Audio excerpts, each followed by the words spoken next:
Well, good morning, YouTube friends and family. Happy Monday, and welcome to today's edition of the Wellness Homesteader.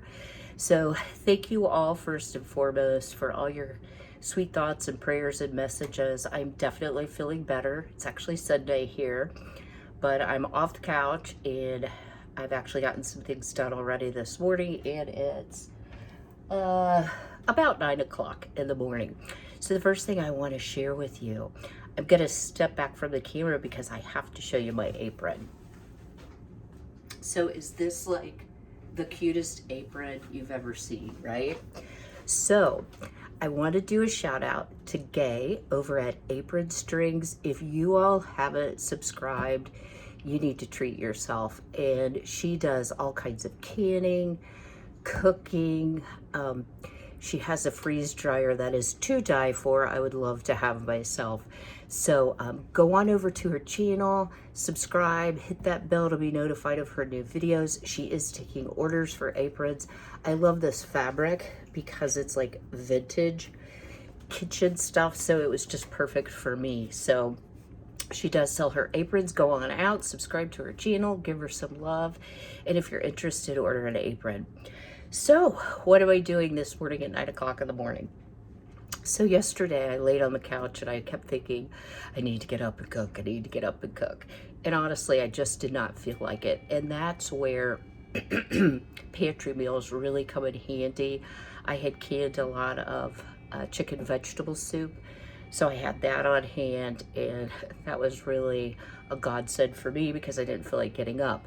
But I kept thinking about brownies, but not just any brownie. I want coffee chocolate brownies. So I thought I'd bring you along this morning because yes, I'm making these brownies and I won't be sharing them with anyone since I'm congested. That's my excuse, but they actually freeze really well. So since we're getting to the end of No Spend January, you may be kind of lean on some of the treats in your pantry. And I happen to have just a regular old box of Betty Crocker brownies, and you could certainly make them homemade as well. I actually think brownies out of the box taste better, but that may just be because that's all I've ever really done. I don't care for all the work that goes into homemade brownies when you can just open a mix. So that's generally what I do, but I like to spice it up a bit. Hang on a second. Oh my goodness, I finally started taking Sudafed, and I have to tell you, I could drink the well dry right now. Okay, so let me sweep you down, and I'm going to tell you how to spruce up that ordinary box of brownie mix that you may have on hand in your pantry. So in this bowl, I have just emptied out my Betty Crocker brownie mix, and I have purchased the generic or store brand version. They're absolutely fine, guys. Not a huge, great big difference between the two, in my opinion. So I've got my oven preheating to 350. I have sprayed the bottom of my pan. Today I'm using, I think it's called Temptations. It's a QVC product. I have several of these in different sizes. This is actually 9.5 by 9.5. So I'm gonna follow the directions for the 9-inch pan and then just, use my own judgment as to whether it's done. So first thing I'm going to do is I'm going to add in my 2 eggs, just like the box says, my 1/2 cup of, I'm using corn oil, but vegetable oil, and I wouldn't recommend that you use olive oil from a taste standpoint, but really any other vegetable oil will do. And y'all know I can't have everything out. That just never happens. All right. Now comes the part where I'm going to switch it up a little bit. So let me see if my camera will swing. Ooh, this is always so dicey. So this is my Jura Ina coffee maker, and this was a huge splurge for me, but it makes absolutely the best coffee ever. So the next thing I'm gonna do is I'm gonna brew myself just a cup of regular coffee. So this machine, I'll speak up a little bit. You put the beans in the back. It grinds the beans fresh for each cup of coffee. I use Lavazza coffee beans. They're a little bit pricey, but being such a coffeeholic, this is just pretty much, I think, the best coffee I've ever tasted. And I like Starbucks, but I'm not the Starbucks fan that some people are. I like a very bold coffee. So this is an Italian coffee, and it is quite delicious. So you can see it's working away here. And you can actually set how strong you want it, how many ounces you want, and it makes like every kind of coffee beverage you could ever want. Like, I never need to go to a coffee shop again. So it does coffee, espresso, cappuccino, latte, macchiato, flat white.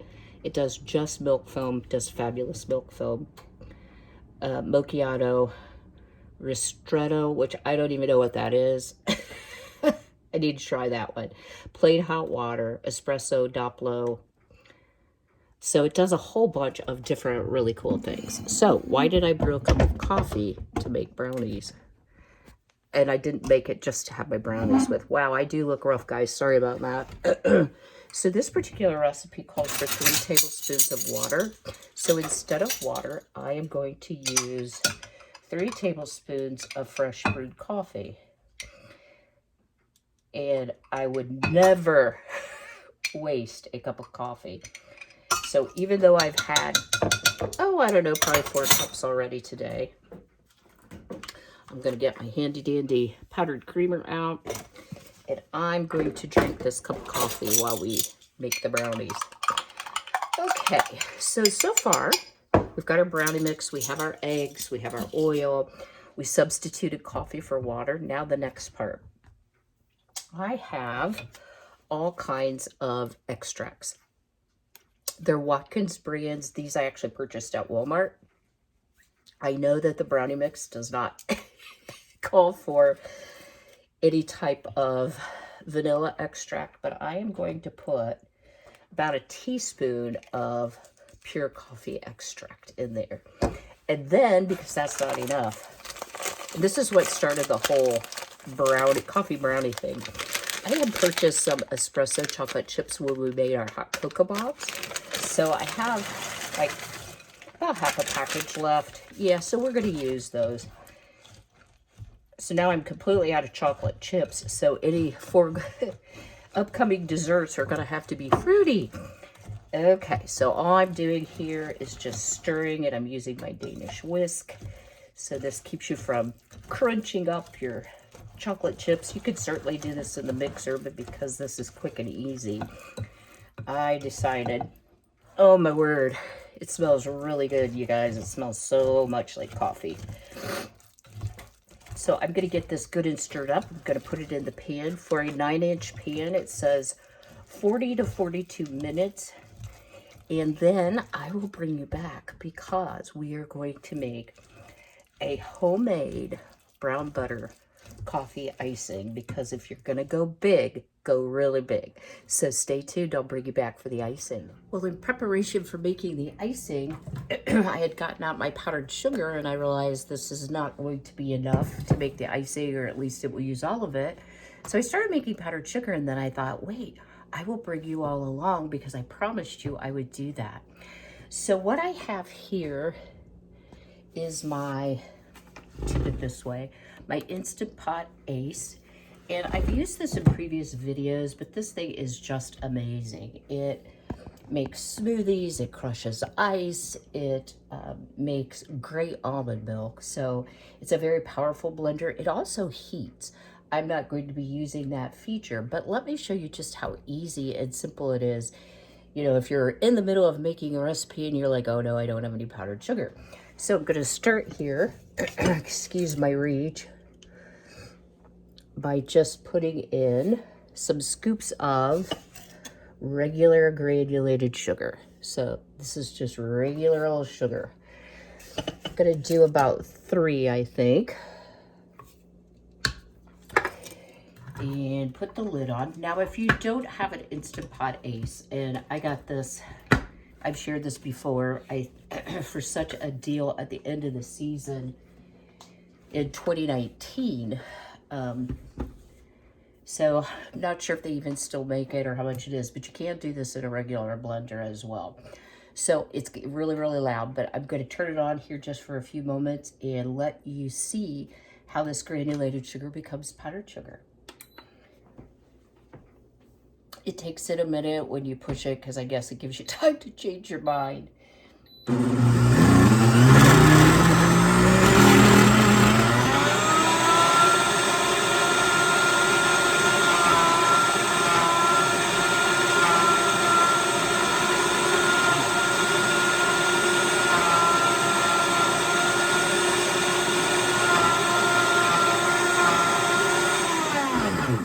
So that was 20 seconds. I know that probably seemed like a lot longer listening to that awful noise, but let me show you. It is a little bit messy, but hey, powdered sugar is messy. Let me show you how beautiful the powdered sugar is. How about that? And no added cornstarch or things that are often in powdered sugar. And I know sugar's not super healthy, but you know, if you're going to have treats, why not eliminate as many of the chemicals as you can? So I hope this is helpful to you. I'm going to get this powdered sugar measured out, get ready to make our brown butter icing while our brownies are cooking, and I'll bring you back in just a few. Okay, well, just less than a minute left on our brownies. I'm getting ready to bring those out of the oven. Wanted to share with you, I'm going to use my double-ended hot mitt that I made, and I have been doing some sewing, not while I was sick. Didn't want to put any germs on the fabric, you know. But after the end of No Spin January, I will have some items for sale, so stay tuned for that. I'm just going to go ahead and cancel this because we just have seconds left. So let me go ahead and bring this out. This is so much easier if you all have any kind of trouble with your hands. You know, you're not in this great big mitt that's stiff. These are a little bit more flexible, but yet have Insulbright batting, so they definitely protect your hands. So how yum, right? And if you have trouble, like I sometimes do, knowing whether your brownies are done, you know, do the toothpick test. So you will have a little bit left, but it's relatively clean. So let me move this over to my cooling rack over here. And then we are going to start making our brown butter icing. So before we start, I meant to tell you all this. So Hanky Panky Frankie, my kitty cat, has been kind of in trouble because he steals shiny things like jewelry. He stole a really nice ring from me once, but I did find that in his toy box. So when my diamond earring went missing in one earring, I was like, no problem, I know right where it's at. It's in his toy box. Yeah, no, he changed up his hiding place. So this morning I was running the vacuum, and in my entryway, I have a triple braided rug. So it's like 3 circles hooked together. And when I lifted it, oh, Frankie, when I lifted it up, there were like 3 hair ties, 2 milk rings. So the ring that comes off a jug of milk, those are great toys for cats, and 1 earring. So when I was like, Frankie, you took my mom's earrings, he was like, I needed that. This is my hiding place. So he was really like, I'm so sorry. I didn't mean to take it, but I needed it. He's such a funny little kitty cat. So anyway, on to making some brown butter icing. Okay, well, we are back, and I am getting ready here to start heating up. You want a heavy saucepan, a stick of butter. Yes, I said a stick. So there's no magic about this pan. You can certainly use any heavy pan. You don't want to use a real thin pan because we are actually going to brown that butter. And if your pan is too thin, you will actually burn your butter. So this is something you need to kind of stick close to and watch. I'll be so glad when I can breathe again. Although I do think that my Sudafed is finally kicked in, so I sound a little bit better at least. Even my Alexa has had trouble understanding me because I sound so nasal. So if you've never had brown butter icing, this is a very, for me, a very old-timey, very traditional type icing. And I always think of my beloved daddy when I make it because he loved brown butter icing. And I used to make, and I haven't done it, I don't think, since he passed away, but I used to make a butterscotch pecan pound cake with a brown butter icing glaze. And I always made sure that I had it for things like Father's Day and for the holidays because he absolutely loved it. So I never see butter pecan anything without thinking of my daddy, like butter pecan ice cream as well. But this is something I watched my mother make from a very, very young age. And I hope y'all won't get frustrated with me like my son does sometimes. I don't measure anything in this. I do it totally by look, but I'm going to try to guesstimate a little bit for you. Another thing I failed to mention, I'm going to try to move you over a little closer. Oh, wow, that's nice and crooked. Okay, well, at least you're closer. There you go. So our butter, I have my heat. I have a glass top stove. It's not an induction stove. I have my heat on high. I'm going to turn it back to like medium high. And I'm going to keep stirring. And what you're going to see is you're going to watch this butter change from yellow butter to sort of a brownish color. And it will do it that quick. So it's something you want to definitely be standing over and stirring. So I totally lost my train of thought. Oh well.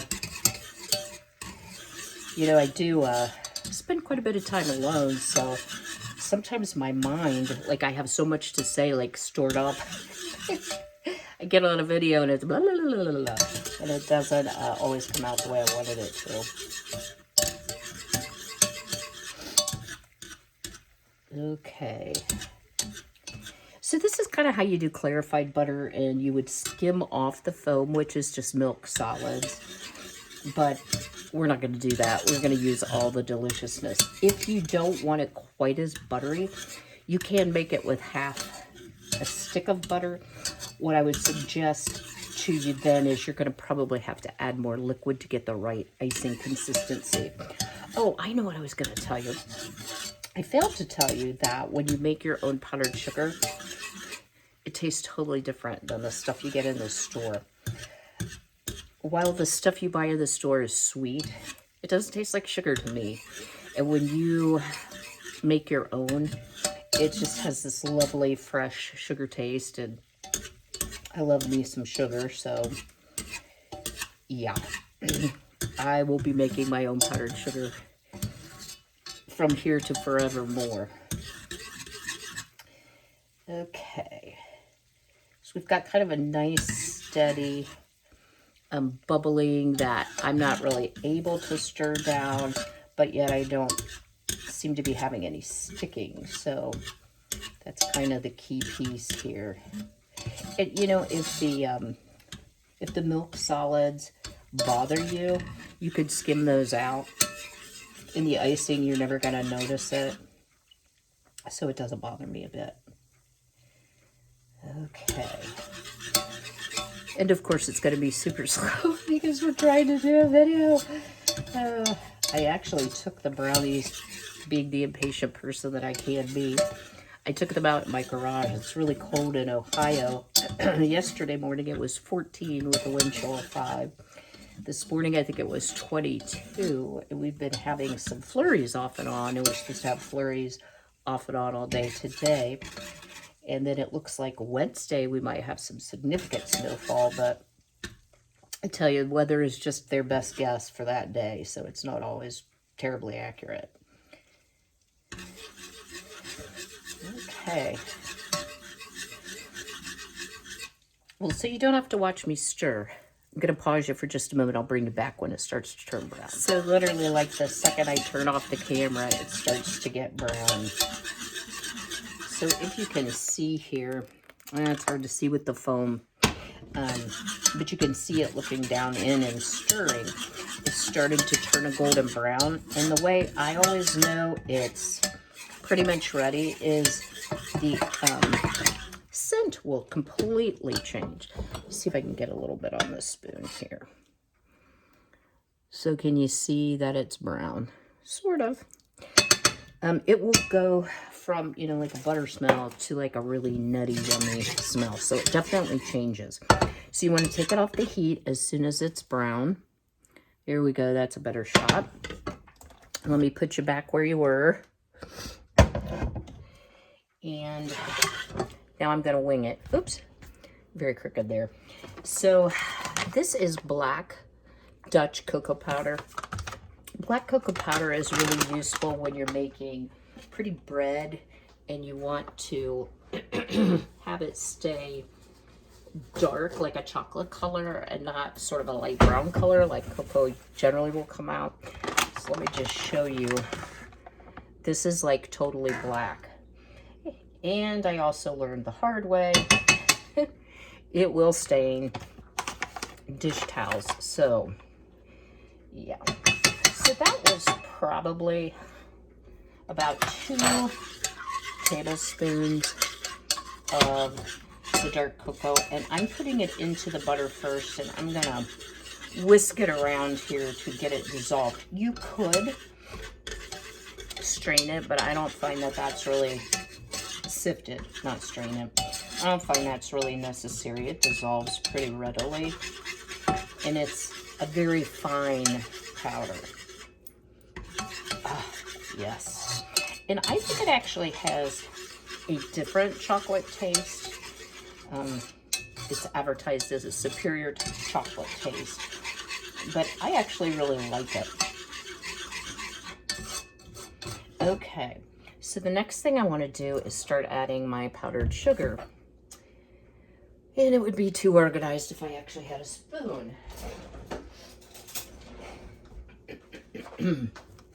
Okay, so from our freshly made powdered sugar, I'm going to guesstimate for you.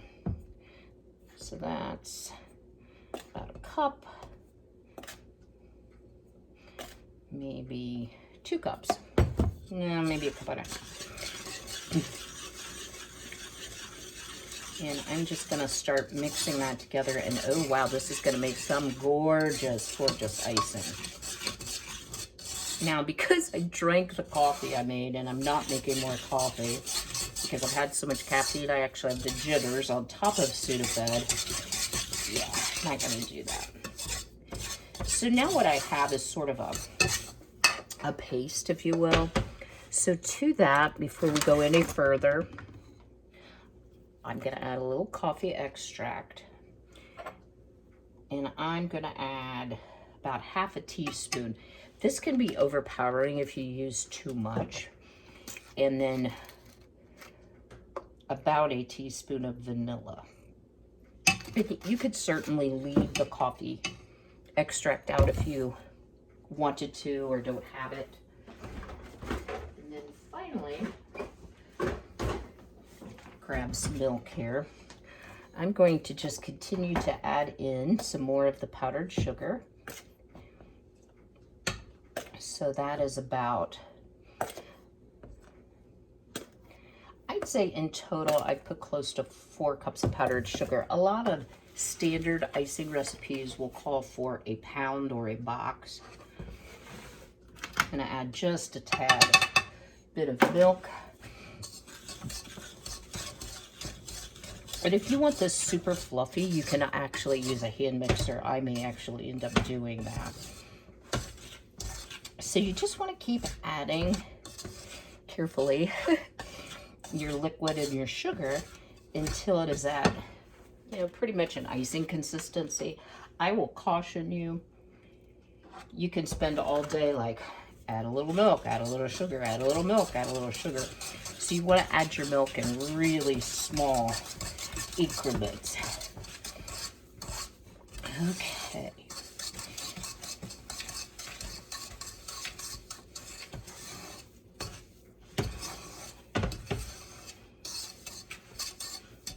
So how gorgeous is that icing going to be? So I think I'm actually going to get the hand mixer out. I'm going to beat this a little bit to fluffy it up. And I will bring you back at the very end once I have my brownies frosted, show you what they look like, and we'll do a taste test. So stay tuned. Our brownies are all done. I did end up just using a hand mixer to kind of beat up that brown butter icing. Don't expect it to be like fluffy bakery icing because that's not what brown butter icing is. But you guys, look at that delicious, delicious coffee chocolate goodness. And it just smells amazing. So I'm gonna grab a paper towel because I know myself all too well. And I don't want to have black teeth while I'm talking to you, but yeah, this is gonna be breakfast with a glass of milk. And I put ice in my milk. I know I'm very strange if I'm drinking cow's milk. So let's have a taste here. Very, very, very moist. Ooh, yum.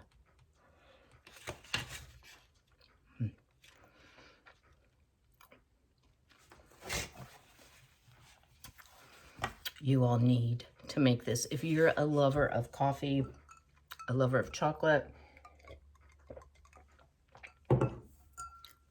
this will definitely kick up that boring brownie mix a notch.